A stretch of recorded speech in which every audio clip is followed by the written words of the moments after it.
So there's a project by Heritage Foundation that I've been hearing about, Project Esther, and basically it's being described as Project 2025 on steroids, or like The Handmaid's Tale times 100. And I was like, hold up, hold my beer. What?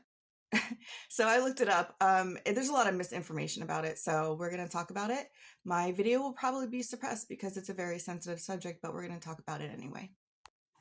So in October 2024, Heritage Foundation released Project Esther. And as we know, Heritage simps for Russia and Israel.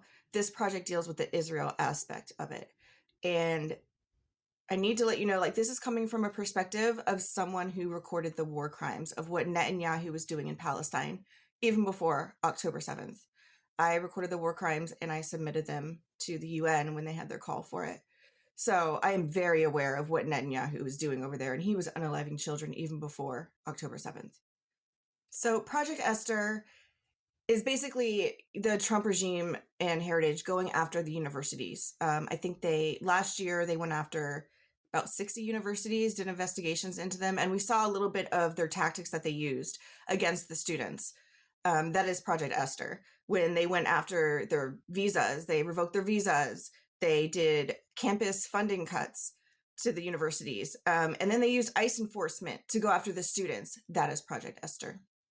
Basically, their targets were anyone who was critical of Netanyahu and what he was doing in Palestine, anyone who was pro-Palestine, anyone who was left-leaning, anyone like that.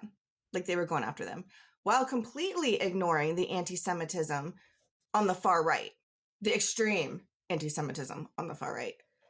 So they were using the guise of doing this under the guise of anti-Semitism. And the Jewish groups wanted nothing to do with this. They were like, no, we don't want anything to do with this BS. We see what you're doing. We see that this is an authoritarian agenda and we want nothing to do with it.